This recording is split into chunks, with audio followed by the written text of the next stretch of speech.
বিসমিল্লাহির রহমানির রহিম। প্রিয় শিক্ষার্থী বন্ধুরা, এসকে ম্যাথ কোচিং সেন্টার পক্ষ থেকে সবাইকে স্বাগত জানাচ্ছি। আমি মোহাম্মদ সাইফুল ইসলাম কাকন, নতুন একটি টিউটোরিয়াল। আজকে টিউটোরিয়ালটা আমরা আলোচনা করব অনার্স দ্বিতীয় বর্ষের সামাজিক পরিসংখ্যান। দ্বিতীয় বর্ষ বলেন, তৃতীয় বর্ষ বলেন, সামাজিক পরিসংখ্যান আছে আপনার হচ্ছে সমাজ বিজ্ঞান ডিপার্টমেন্ট, ভূগোল ডিপার্টমেন্ট এবং রাষ্ট্রবিজ্ঞান ডিপার্টমেন্টের যে সামাজিক পরিসংখ্যান আছে সেই সামাজিক পরিসংখ্যানের আপনার 20 নম্বর ব্যাচের 6 নম্বর ক্লাসে।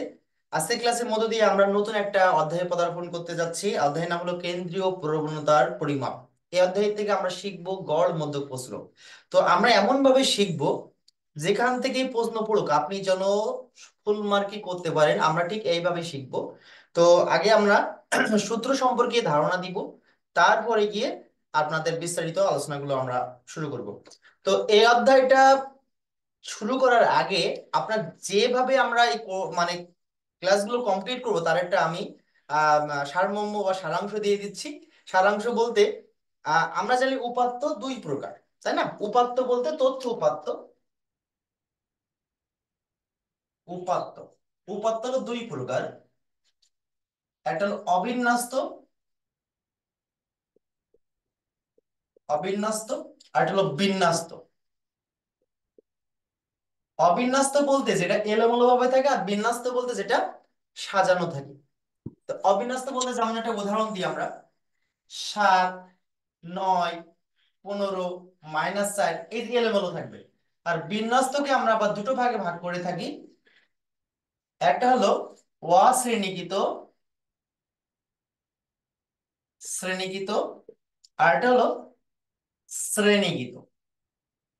অশ্রেণীকৃত বলতে আমরা কি বুঝিয়ে থাকি, আর শ্রেণীকৃত বলতে কি বুঝিয়ে থাকি আমি একটু ধারণা দিচ্ছি। সাপোজ মনে করেন এখানে আছে এক্স, এক্স আর লেখা আছে এফ। এক্স মানে উপাত্ত, আর এক্স মানে এফ মানে গণসংখ্যা, ফ্রিকোয়েন্সি। যেমন 10, 20, 30, 40, 7, 4, 3, ধরো 6, এমন আছে উপাত্ত। আর শ্রেণীকৃত বলতে যেমন শ্রেণীব্যাপ্তি গণসংখ্যা মানে এফ। যেমন লেখা আছে 10 থেকে 20, 20 থেকে 30, 30 থেকে 40, এখানে আছে 7, 9, 6। আচ্ছা, এইটা শুধুমাত্র সিঙ্গেল, মানে আমি বলতেছি শুধুমাত্র উপাত্ত দেয়া থাকবে, এটা হলো অবিন্যস্ত। আর বিন্যস্ত অশ্রেণীকৃত বলতে উপাত্তও আছে গণসংখ্যাও আছে, তবে উপাত্ত হলো সিঙ্গেল সিঙ্গেল। আর এই শ্রেণীকৃত বলতে যেমন এত থেকে এত পর্যন্ত, এত থেকে এত পর্যন্ত, এইটাকে বোঝাতে চাচ্ছি আমি। আচ্ছা, এই এই বিষয়ে কি ডাউট আছে কারোর? মানে কনসেপ্টটা ক্লিয়ার হয়েছে কিনা, এটা আপনাদের ক্লিয়ার হয়েছে কিনা বিষয়টা? আয়শা, জি লিনা স্যার, বুঝতে ফেরদৌস, পারছি। রিনা ফেরদৌস, জি স্যার। জ্যোতি, নূর, তাসনিম কানিজ, সুবর্ণা দাস। স্যার জি স্যার। আরেকবার একটু আলোচনা জি করবেন না স্যার। আরেকটু। উপাত্ত হলো দুই প্রকার, বিন্যাস, অবিন্যস্ত আর বিন্যস্ত। বিন্যস্ত আবার দুটো ভাগ, অশ্রেণীকৃত আর শ্রেণীকৃত। অশ্রেণীকৃত বলতে উপাত্ত থাকবে গণসংখ্যাও থাকবে, তবে উপাত্তগুলো থাকবে 10, 20, 30, 7 এভাবে উল্টো পাল্টা। আর শ্রেণীকৃত বলতে এত থেকে এত, এত থেকে এত এমন থাকবে। নূর, কি বুঝতে পেরেছো? জি স্যার। আমরা ক্লাসগুলো নেব, এই ক্লাসটা নেব একদিন, এটা নেব আরেকদিন, এটা নেব আরেকদিন, 3 দিনে এই বিষয়গুলো আমরা ক্লিয়ার করব। মানে প্রত্যেকটা এরপরে প্রত্যেকটা অধ্যায়টা এই রুলসে যাবে। অবিন্যস্ত, বিন্যস্ত, অশ্রেণীকৃত, শ্রেণীকৃত, এই রুলসে প্রত্যেকটা ক্লাসগুলো আমরা কমপ্লিট করব। স্ক্রিনশট দেন প্লিজ, স্ক্রিনশট দেন, তারপরে আমরা অঙ্কে আলোচনা করি, মূল বিষয়টা আলোচনা করি।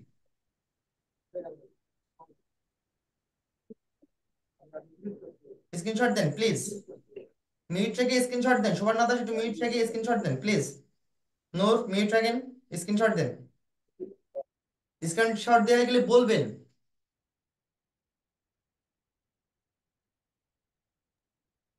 হয়ে গেছে স্যার। আচ্ছা, ওকে।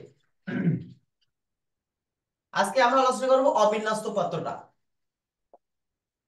এটা হলো খপাটের জন্য খুবই গুরুত্বপূর্ণ, আপনাদের খপাটের জন্য, যারা জাতীয় বিশ্ববিদ্যালয়ে আছে তাদের জন্য খুবই ইম্পর্টেন্ট।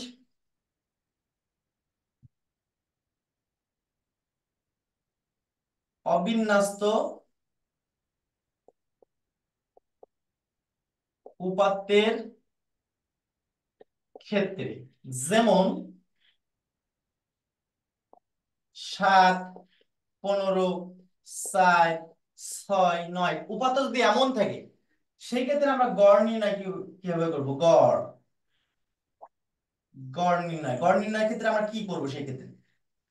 তার মানে গড়ের সূত্রটা জেনে আসবো।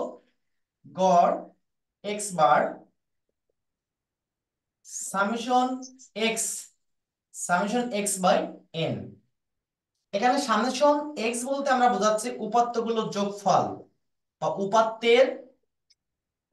উপাত্তের সমষ্টি। আচ্ছা, এন বলতে উপাত্তের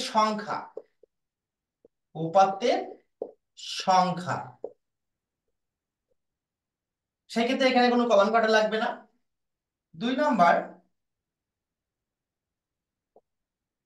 মধ্যমা নির্ণয়। মধ্যমা নির্ণয়ের আবার দুটো সূত্র আছে। যদি উপাত্ত জোড় থাকে আর বিজোড় থাকে সেই ক্ষেত্রে আমরা কি করব? তো মধ্যমার ক্ষেত্রে প্রথম রুলস হলো, যদি উপাত্তের সংখ্যা জোড় থাকে সেক্ষেত্রে, প্লিজ মিউট রাখবেন। সেক্ষেত্রে উপাত্তের সংখ্যা জোড় বলতে আমি কি বোঝাতে চাচ্ছি? যেমন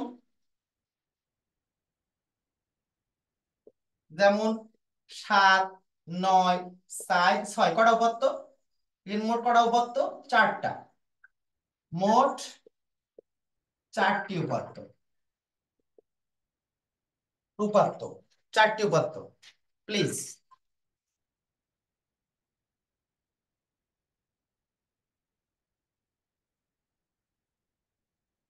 হ্যাঁ আব্দুল্লাহ, আমি ক্লাস আছে ময়না, আমি ক্লাস শেষ করে তোমাকে ফোন দিচ্ছি, হ্যাঁ? আচ্ছা, তাহলে এখানে ভালো করে বলতেন, এখানে উপাত্ত সংখ্যা কটা? 1টা, 2টো, 3টে, 4টে। তাহলে কিন্তু এটা জোড়। জোড় হলে মধ্যমা সূত্র কি হবে?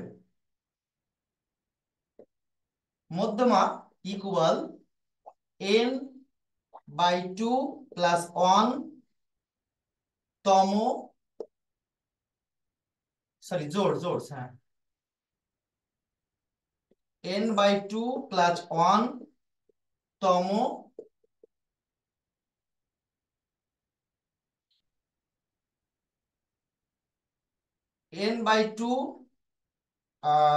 n/2 তম পদের মান যোগ n/2 প্লাস 1 তম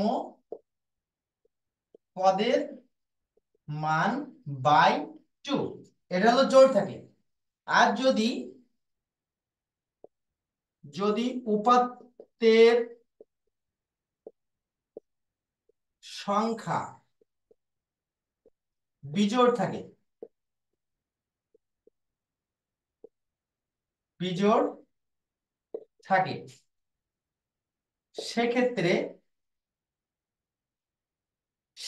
যেমন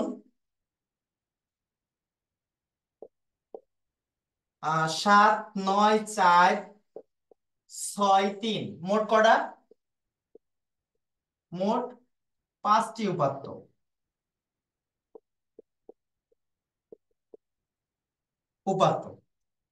সেক্ষেত্রে মধ্যমা সূত্র হবে মধ্যমা n+1/2 তম পদের মান। আচ্ছা, এই বিষয়টা কি ক্লিয়ার হয়েছেন সবাই? দেখেন তো, সবাই ক্লিয়ার হয়েছেন? জি স্যার। না স্যার, আরেকবার একটু বুঝাই দেন। আচ্ছা, 1 মিনিট। এখানে এই গড়ের ক্ষেত্রে তো কোনো সমস্যা নেই, সমস্যা আছে কি? একটু কথা বলবেন না প্লিজ। স্যার, আচ্ছা, স্যার ওখান থেকে বুঝাই দেন। তাসনিম স্যার ওখান এখানে থেকে খেয়াল, বুঝাই দেন। হ্যাঁ প্লিজ খেয়াল করেন। মধ্যমা নির্ণয় করতে হলে দুটো ওয়ে আছে। যদি উপাত্তের সঙ্গে দেখেন কি কটা উপাত্ত আছে? 1টা, 2টো, 3টে, 4টে, 5টা উপাত্ত, তাহলে এটা কিন্তু বিজোড়। সেই ক্ষেত্রে আমরা বিজোড়ের সূত্রটা অ্যাপ্লাই করব। এই যে সূত্রটাই, মধ্যমা সমান n/2 বাই n+1/2 তম পদের মান। আর যদি উপাত্ত এখানে 4টে থাকে বা 6টে থাকে সেক্ষেত্রে জোড় জোড় থাকলে আমরা এই সূত্রটা অ্যাপ্লাই করব। বুঝতে পেরেছেন আমার কথা তাসনিম? স্যার, জি স্যার। আমার বাসায় কারেন্ট ছিল না, যার কারণে আমি ক্লাসটা লেট জয়েন করছি। শুরু করেছেন কি এখান থেকেই? হ্যাঁ, এটাই শুরু করেছি, এই প্রথম পেজ আমরা এটা করছি। আচ্ছা, এটা স্ক্রিনশট দেন প্লিজ, আচ্ছা। স্ক্রিনশট দেন। আর একটা জিনিস বাকি আছে, আমরা আজকে শিখবো গড়, মধ্যমা, প্রচুরক, সেটা হলো অবিন্যস্ত উপাত্তের ক্ষেত্রে। স্ক্রিনশট দেন প্লিজ। জি স্যার, ডান। আচ্ছা, বিষয়টা আমি আবার একবার বলছি। অভিন্ন অবিন্যস্ত উপাত্ত বলতে এলোমেলো ভাবে যেটা থাকবে এটাকে অবিন্যস্ত উপাত্ত বলে। এবং অবিন্যস্ত উপাত্তের ক্ষেত্রে গড়ের সূত্র হলো সামেশন গড় x bar equal summation x by N.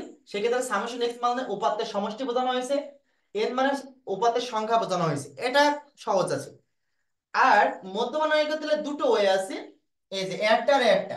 এখন উপাত্ত 1 2 3 4 5টা মানে এটা বিজোড়, 5টা উপাত্ত আছে মানে বিজোড়। বিজোড় থাকলে সেক্ষেত্রে আমরা নিচের সূত্রটা অ্যাপ্লাই করবো। এই যে যদি উপাত্তের সংখ্যা বিজোড় থাকে সেই ক্ষেত্রে যেমন এখানে দেখেন একটা উদাহরণ দিয়েছি আমি, 7 9 4 6 3।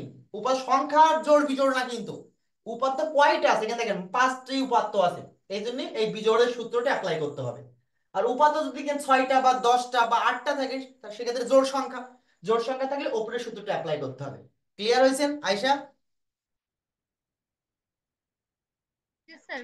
সুবর্ণা জি দাস? স্যার। সুবর্ণা দাস? জি স্যার। আচ্ছা, স্ক্রিনশট দিয়েছেন। আচ্ছা, আরেকটা বাকি আছে, সেটা হলো মধ্যমা হয়ে গেল, প্রচুরক বাকি আছে।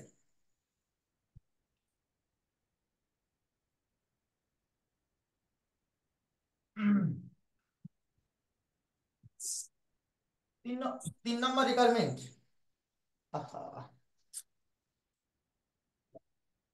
কলমে দাগ পড়তেছে না অথচ কালি বেরোচ্ছে।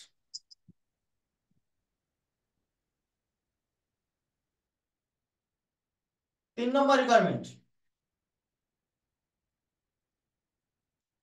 প্রচুরক, প্রচুরক নির্ণয়। প্রচুরকের ক্ষেত্রে এখানে দুটো সূত্র। সর্বাধিক বার যে উপাত্তটি উপাত্তটি সর্বাধিক বার বা বেশি বার থাকবে সেই উপাত্তটি হবে প্রচুরক। উপাত্তটি হবে প্রচুরক। প্রচুরক যেমন, জাস্ট একটা করে এক্সাম্পল দিচ্ছি। মনে করেন 5 7 11 7 4 6। তাহলে এখানে কোন সংখ্যাটা বেশি বার আছে? এখানে কোন সংখ্যাটা বেশি বার 7 আছে? জি জি, 7 4। 7। 7 দুবার আছে, সুতরাং এইটা হবে প্রচুরক। আরেকটা রুলস আছে, সেক্ষেত্রে আমি আরেকটা উদাহরণ দিচ্ছি। আহ উপাত্ত উপাত্ত যদি সর্বা উপাত্ত যদি একবার একবার বা সর্বাধিক বার বার মিল থাকে সেক্ষেত্রে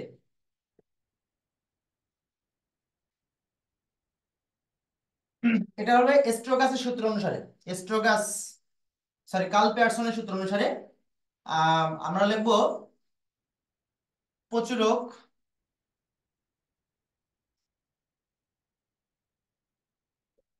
প্রচুরক সমান 3 গুণ মধ্যমা মাইনাস 2 গুণ গড়। এটা কোন ক্ষেত্রে আমি একটু বোঝাই দিই। মনে করেন 5 এর একটা রুলস, 5 7 4 6 বা 9 আছে, এখানে কোন সংখ্যা কি একাধিকবার আছে? কোন সংখ্যা কি একাধিকবার আছে? এখানে কি কোন সংখ্যা আছে না স্যার। আছে? স্যার। তাহলে না স্যার। সেই ক্ষেত্রে প্রচুরক কি হবে না?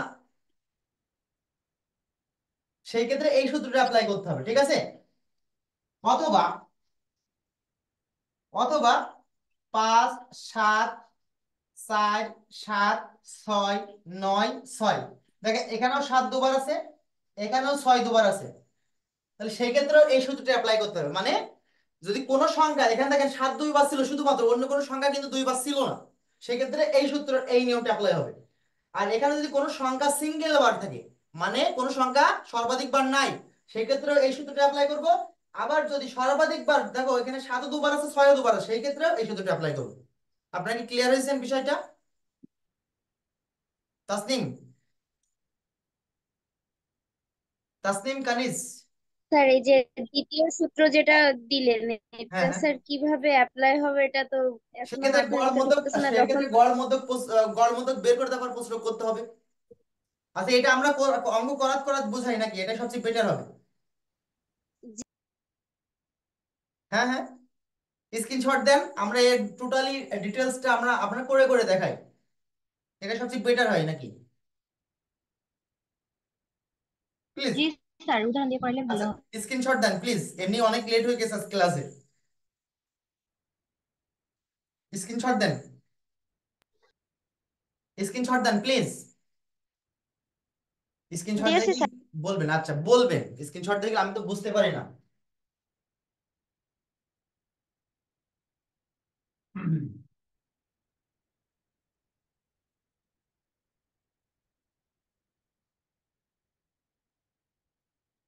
একটা অঙ্ক আমি দিচ্ছি,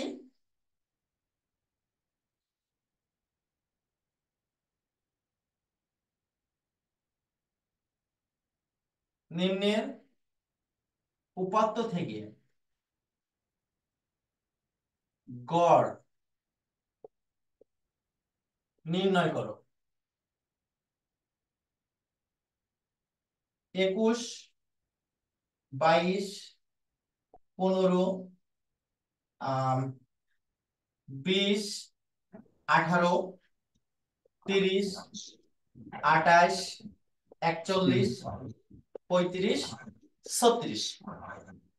খেয়াল করি সেই ক্ষেত্রে আমি শুধুমাত্র গড়, প্লিজ মিউট রাখবেন প্লিজ। মৌ কিন্তু লেট ক্লাস আজকে। সমাধান, স্যার কারেন্ট ছিল, আসলো। ক্লাসগুলো পড়াতে দেখে নেবেন পাবলিশ টুলে। Okay sir. সমাধান, তাহলে আমরা গড়ের সূত্র আমরা কি জানি? গড় x bar equal summation x by n। তাহলে আমি সর্বপ্রথম বের করব উপাত্তগুলোর যোগফল। যোগফল, যোগফল বা সমষ্টি সামেশন x দিয়ে এগুলো প্লাস দিবেন, সামেশন x দিয়ে এগুলো প্লাস প্লাস দিয়ে লিখবেন। যেমন 21 যোগ 22 যোগ 15 যোগ 20 যোগ 18 যোগ 30 যোগ, ধরতে না নিচে চলে আসবেন, 28 যোগ 41 যোগ 35 যোগ 36, এই টোটাল এখানে যোগফলটা লিখবেন। আচ্ছা আমরা এটা যোগ করি দেখে, একটু আমার সাথে সাথে করবেন, ভুল গেলে বলবেন। হ্যাঁ, 21 যোগ 22 যোগ 15 যোগ 20 যোগ 18 যোগ 30 যোগ 28 যোগ 41 যোগ 35 যোগ 36, 266। ঠিক আছে যোগফলটা? এটা দেখবেন কেউ, যোগফলটা ঠিক আছে? এবং উপাত্তের সংখ্যা, যোগফলটা দেখবেন কেউ, চেক করেন তো। এন ইকুয়াল কয়টা উপাত্ত আছে এখানে, আমরা কয়টা উপাত্ত যোগ করলাম? 1 2 3 4 5 6 7 8 9 10টা উপাত্ত। এই যোগফলটা কি ঠিক আছে? এই লেন আপের জি দোষ, স্যার, ঠিক আছে। ঠিক আছে। এখন লিখবেন আমরা জানি গড় x bar equal summation x by n। Summation x এর উত্তর হলো 266 বাই 10, এটা ভাগ করলে কত হচ্ছে 26.6। আমি নিচে লিখলাম, আপনারা নিচে লিখতে পারেন 26.6।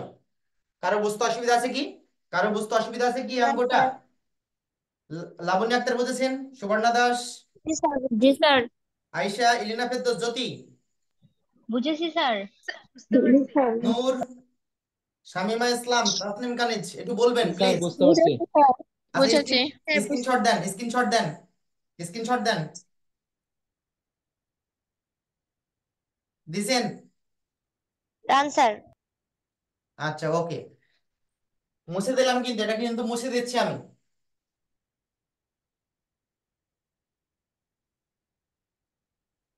এখন এই অঙ্কটাকে আমরা মধ্যমা নির্ণয় করব। কি নির্ণয় করব? মধ্যমা।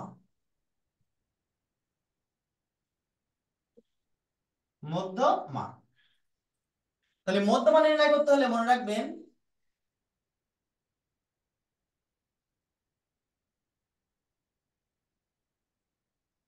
আগে উপাত্তগুলোকে মানের ক্রমানুসারে সাজাবেন বা ঊর্ধ্বক্রমে সাজাবেন। আমরা লিখবো উপাত্ত গুলোকে মানের ক্রমানুসারে সাজিয়ে পায়। সাজিয়ে পায় মানে ক্রমানুসারে লিখলেও হবে, ঊর্ধ্বক্রমে লিখলেও হবে, মানে এক কথায় ছোট থেকে বড় সাজাতে হবে। এর মধ্যে সবচেয়ে ছোট কোনটা দেখেন তো? 15। আমি মার্ক করে দিলাম 15। এই যে 15। তারপরে হলো 15, 16 নেই, 17 নেই, 18 নেই, 18 আছে, 18। 18 আছে স্যার। আচ্ছা, 18। তারপর আছে 20। আচ্ছা, তারপর আছে 21। তারপর আছে 22। আমি মার্ক করছি যেন মিস না হয়। 23 নেই, 24 নেই। তারপর আছে 28। তারপর আছে 30। তারপর আছে 35। তারপর আছে 36। তারপর আছে 41।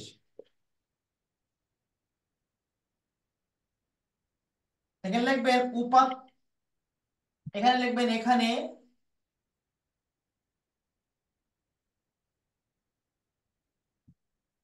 এখানে এর ইকুয়াল কয়টা উপাত্ত আছে দেখেন তো?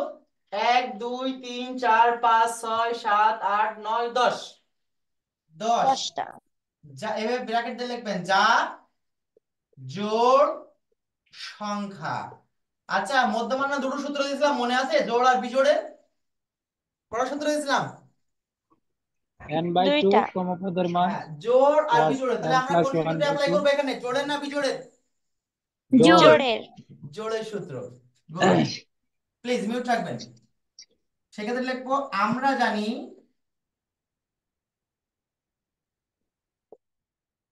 মধ্যমা ইকুয়াল, মাঝখানে দাগ দিয়ে দেবেন, n/2 তম পদের মান যোগ n/2 প্লাস 1 তম পদের মান বাই 2। আচ্ছা, n এর মান আমাদের এখানে কত? 10।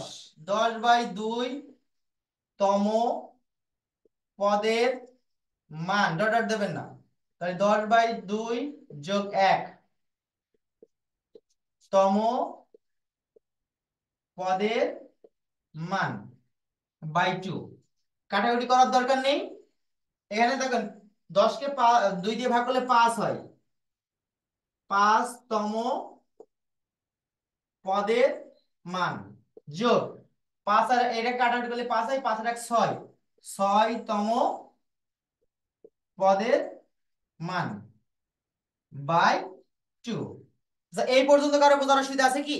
এই পর্যন্ত কারো বোঝার অসুবিধা আছে? ইলিনা ফেরদৌস, লাবণী, না স্যার। লাবণী আক্তার, না স্যার।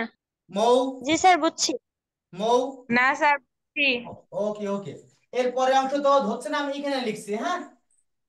আচ্ছা, এইবার এই 5তম পদের মান গুনবো আমরা। এই কোথা থেকে দেখবেন? এখান থেকে না, কিন্তু এই যেটা সাজাইছেন এখান থেকে দেখবেন। যেটা সাজানো হয়েছে এখান থেকে দেখবেন। তাহলে 1 2 3 4 5। 5তম পদ হলো 22 22। যোগ 6তম পদ কত তাহলে? 28 বাই 2, 22 যোগ 28 যোগ 22 যোগ 28 বাই 2, তাহলে আমরা 22 50 যোগ 28, হ্যাঁ 50। 50, 25 50 বাই 2 অর্থাৎ হলো 25। ক্লিয়ার?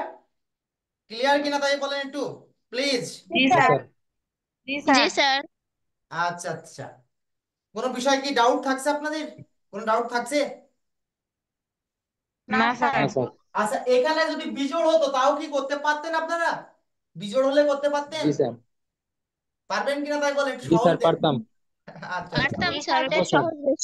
আচ্ছা, এখানে আমি একটু লিখে রাখছি গড়ের উত্তর কত হয়েছিল আমাদের 26.6, আর মধ্যমার উত্তর হয়েছে এই যে 25 25। আচ্ছা, স্ক্রিনশট দেন প্লিজ, স্ক্রিনশট দেন, আমরা প্রশ্নকে যাব। প্লিজ স্ক্রিনশট দেন। ওকে স্যার দিছি আচ্ছা ওকে, সময় শর্ট আছে, ডিসকানেক্ট হয়ে যাবে, একটু খেয়াল রাখবেন, দ্রুত করার চেষ্টা করছি আমি, হ্যাঁ। Okay sir. আচ্ছা, এখন উপাত্তটা খেয়াল রাখবেন। এখান থেকে আমি দিছি প্রচুরক নির্ণয় করো, এই যে এই প্রশ্নটাই আমরা প্রচুরক করব, যেন আমরা সব অঙ্কতে করতে পারি প্রচুর। আচ্ছা, এই প্রচুরক করতে হলে উপাত্তগুলো খেয়াল রাখতে হবে। কি খেয়াল রাখতে হবে? উপাত্ত কোন সংখ্যা কি দুবার, প্রচুরকের সূত্র কি দুটো দিছিলাম না? বলছিলাম প্রথম রুলসে কি ছিল, যে কোন সংখ্যা এক বা সর্বাধিক বার থাকে সেই ক্ষেত্রে 3 গুণ মধ্যমা মাইনাস 2 গুণ গড় হবে। আরেকটা রুলস দিছিলাম কি, কোন সংখ্যা যদি বেশি বার থাকে সেটা হলো প্রচুরক। এখানে কি কোন সংখ্যা 2 বার বা 3 বার আছে? একটু না বলবেন। স্যার একবারই আছে। কোন সংখ্যা কি ডবল আছে? নাই তাহলে আমরা কোন না সূত্র স্যার। অ্যাপ্লাই করব? 3 ইনটু মধ্যমা -2 ইনটু গড় হ্যাঁ, 3 গুণ মধ্যমা মাইনাস 2 গুণ গড়, এই সূত্রটা আমরা অ্যাপ্লাই করব।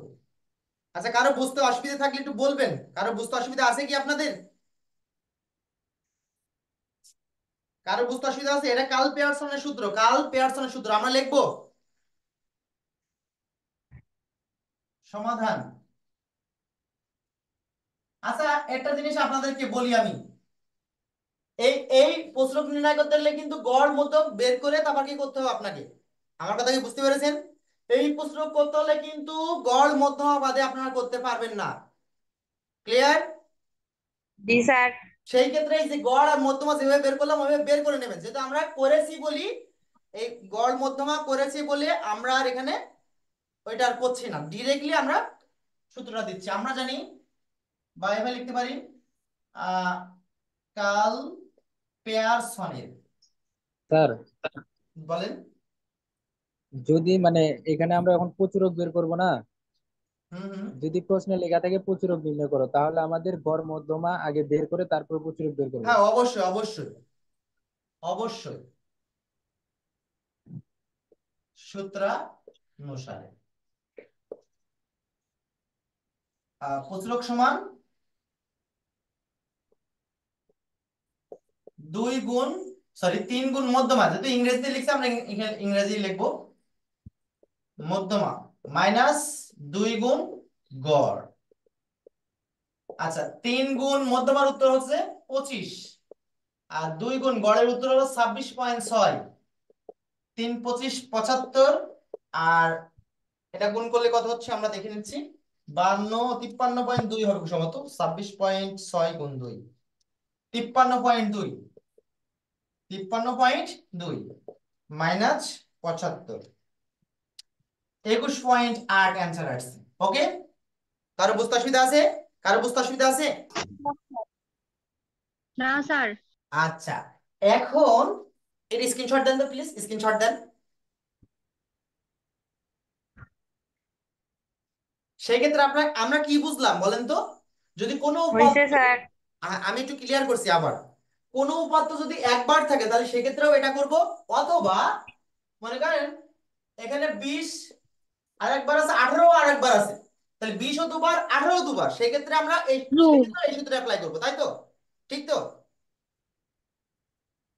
জি স্যার আচ্ছা, এখন যদি 20 দুবার থাকে 18 একবার, সব সংখ্যা একবার আছে কিন্তু 20 আছে দুবার। সেই ক্ষেত্রে আমরা কোন সূত্র অ্যাপ্লাই করব? কি লিখবো? সেই ক্ষেত্রে আমরা কি লিখবো? 20 প্রচুরক। হ্যাঁ, সেই ক্ষেত্রে আমরা একটু লিখবো, কি লিখবো একটু লিখে দিই আমি, নাকি একবার লিখে দিই।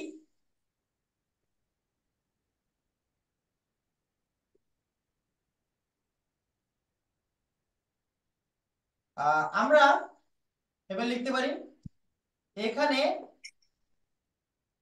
সর্বাধিক সর্বাধিক উপাত্ত উপাত্তটি 20 দুইবার আছে।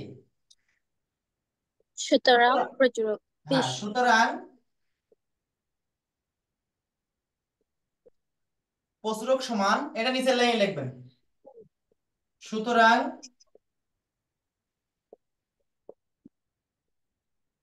প্রচুরক সমান 20। ওকে, কার কোনো ডাউট? জি স্যার। স্যার ওকে এখানে স্যার। ওই যে ক্রমানুসারে সাজাই নিব না? না, এখানে সাজানো লাগবে না, প্রচুরকে তো সাজানো লাগে না, শুধু সাজাতে হবে মধ্যমা নির্ণয় করতে বলে, শুধু সাজাতে হবে মধ্যমা নির্ণয় করতে বলে। বুঝছেন? সবাইকে বুঝেছেন? জি স্যার। জি জি স্যার। স্যার। আচ্ছা, আজকের ক্লাস কেমন লাগলো বলেন, তাসনিম তানিজ? ভালো লাগছে স্যার স্যার। ক্লাস ভালোই হয়। হ্যাঁ, হ্যাঁ, হ্যাঁ। স্যার ক্লাস দুইটা করছি, দুইটাই খুব ভালো লাগছে। যাক, আচ্ছা, কোনো ডাউট থাকছে যে যে যে বিষয়টা আমরা আলোচনা করছি, এটা কোনো সমস্যা থাকছে আপনাদের? না স্যার। এই সুবর্ণা দাস, কি অবস্থা আপনার? জি স্যার, বুঝতে পারছি। আমি তো এগুলো আগেই করে নিছি স্যার, আপনার ও, ভিডিওগুলো আপনি তো দেখা। বলছিলেন আমার ভিডিও দেখে দেখে অলরেডি দুটো একটা অধ্যায় কমপ্লিট করেছেন। মৌ, কি জি। অবস্থা? মৌ? জি স্যার, বুঝছি। আমি তো ক্লাসের আজকে শেষের দিকে ঢুকছি, বাকি সামনের গুলা দেখে নিব। আচ্ছা, আয়শা, কি অবস্থা? সব ক্লিয়ার? জি স্যার, বুঝতে পারছি, অল লিনা ক্লিয়ার। ফেরদৌস, একটু বলেন ক্লাস কেমন হলো আপনার, শিখলেন কিছু? জি স্যার, অনেক সুন্দর লাগছে, বুঝতে পারছি। কোনো সমস্যা নাই তো?